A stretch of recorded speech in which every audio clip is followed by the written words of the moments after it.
Egaa ofii eeggannoo guddaa godhaa warreen Saawud Arabiyaa keessa jirtanii keessattuu warreen abaayaa malee gadi baatanii jechuudha. Iqaamaa qabaattee qabaachuu baattee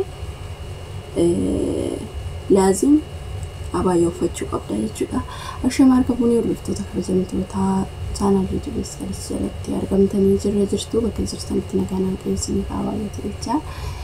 Egaa obboloota koo akkuma argaa jirtanii ijoolleen takkatu iqaamaa qabu yoo ijoollee baay'een beektanii Suudii keessa akkanatti ijoolleen kiristaanaa akkasumallee ijoolleen tokko akkasitti kan deemtanii jirtu garuu immoo of eeggannoo godhaa isiniin jedha osuma iqaamaa qabdanuu abaayaa malee gaafa deemtanii hin qabamtu jechuudha. Ijoolleen lama kan akkuma argaa jirtanii qabamanii turanii osoo kanaafiyyuu akeekkachiisni kennamee galaqqifamanii jechuudha. Kanaafiyyuu ijoolleen keenya osoo dhageessanii osoo dhageenis ta'e kanaafiyyuu sirriitti of eeggannoo godha. Saawud Arabiyaa keessatti seera bakka beektanii seera jajjabaatu jira. Kanaafiyyuu of eeggannoo godhaa isiniin jechuun jaalladha. Akkuma beekamu ijoolleen dura jechuudha Saawud Arabiyaanii abaayaa uffatan malee gadi hin baane iqaamaa qabaattee qabaachuu baattee amma garuu erga mootummaan biraa jijjiiranitti akkuma barbaadetti seerri akkasii seerri duraa sun deebi'aati jira jechuudha. Garuu immoo seerri duraa baay'ee areetii ture. Dubartoonni illee konkolaataa oofuu hin dandeechuun akkasumas hin jiraamsi sirriitti gaarii ture. Amma yeroo ammaa kanatti bakka beeksanii amma mootummaan jijjiiramu wanti hundumtuu jijjiiramaa dhufe yaa ta'u malee immoo akkuma beekamu ijoolleen keenya Saawud Arabiyaa keessa jirtan sirriitti of eeggannoo godhaa isiniin jedha. Yoo waanuma xiqqoodhaaf poolisoonni bakka beektanii qabatumaan jechuudha. Ijoollee keenya illee saamatii jiru bakka kanaafiyyuu kophaa keessanillee hin deemina biyya san keessa akkasumas immoo abaayaa illee uffattan malee hin deemina isiniin jedhu deebi'uudhani ijoollee baay'eetu iqaamaa qabna jedhanii gaafa deemanii suuqii deeman uffata barbaadan uffattanii deemuu hin danda'amu jechuudha. Akka seera biyyaa kabajuun dirqama waan ta'eef hanga isinii danda'ametti uffattanii gadi ba'uudha. Akkas isiniin jedha obboloota koo of eeggannoo godhaa. Ijoollee baay'ee qabamee gara mana hidhaatti geeffame.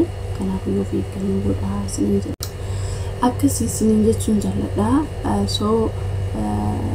Wanti biraa immoo wanti jiru Saawud Arabiyaa keessatti yeroo baay'ee ijoolleen gaafii nagaa gaafatanii jirtu.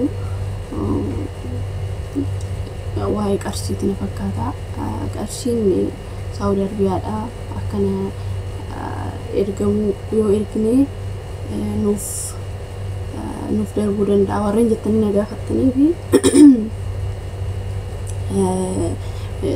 yaa darbuu hin danda'a yeroo tokko malee biyya kana keessatti beektanii yeroo ergame sanitti akka carraa ta'ee namoonni dafanii dabarsan hin dabarsu. Namoonni wajjin irratti eeggatanii maal jedhanis immoo osoo hin beekamin saamamu jechuudha. Amma gadda biyyuma kana keessatti namni joo'ee ijoollee irraa qarshii funaanii utuma deemaa jiru namoonni qabsiisanitti fakkaata qarshii 30,000 olii jedhanii qabamee poolisiin qarshii sanarraa fudhatee gara Itoophiyaatti isaa darbee jechuudha.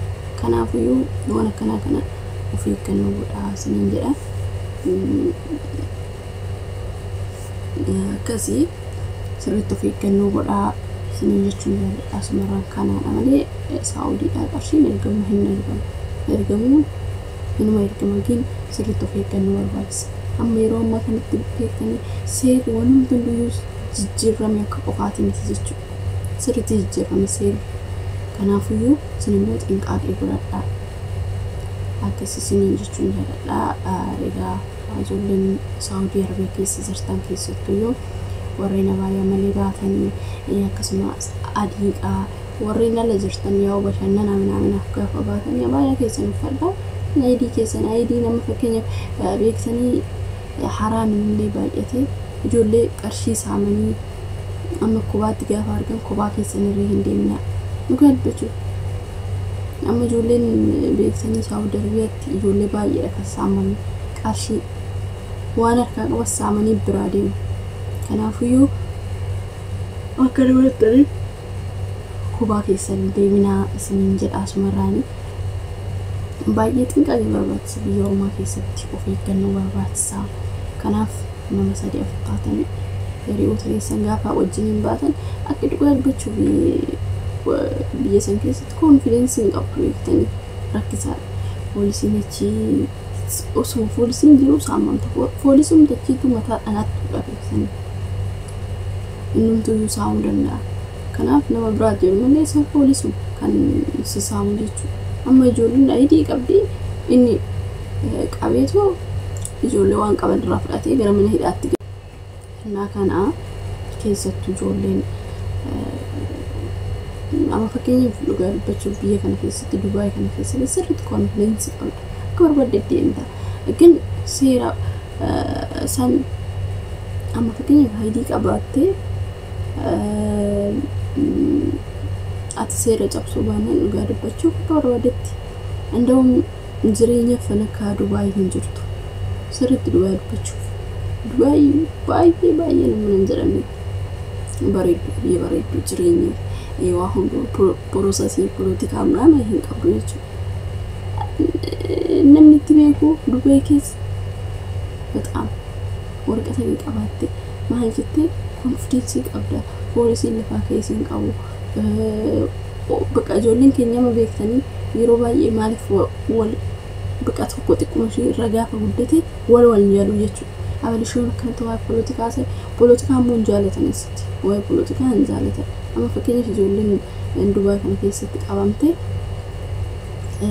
t-shirtii warroota du'an yookiin immoo uummata salaalatiif jedhanii t-shirtii mee hojjisiifachuu baatanii wanti isaan fidan tokko hin jiru sagalee ta'uuf jecha t-shirtii masanii asirratti hojjisiifatanii uummata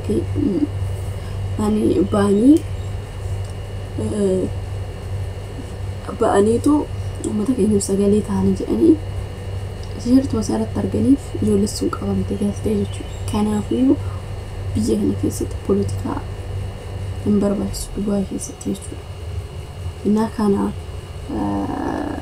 sirriitti of eeggannoo godhaa warreen sina saatiin jiraachuu barbaadan politikaa tokko malee dhugaa dubbachuuf amma ooyumaayyuu bilbila kee keessa waa'ee politikaa mnaamni jiraannan hojii sin galchanii jechuudha tiktokii kee ilaalu iffattashuma hojii jechuudha politikaan hin danda'amu biyya kanatti waan sila jaabi waan bareedaadha jechuudha annaa akkasii waa'ee politikaa warreen keessattuu warri dhiiraa biyya kana keessatti waa'ee politikaa jireenya kee jiraadhu jireenya mataa keetti jiraadhu waa'ee politikaa Itoophiyaa achumatti Itoophiyaatti gettee biraa dhufta annaa akkasii dhugaa dubbachuu fi biyya kana keessatti waa'ee politikaa yaasofta isaanan bilbila kee keessa inni jira taanan hojii muuliin qaxaranii jechuudha hin qacaraman kanaafuu akkasuma dubartoonni illee dhiiras dubartoonni sanu akkasii soo obboloota kun waan akkanaa kana ofirraa dhiisaa keessatti ijoolleen dhiiraa warreen Dubaay kana dhuftanii waa'ee politikaa Itoophiyaatti gataa koottaa isiniin jedha kun dhaamsa kiyyaa Saawud Arabiyaan illee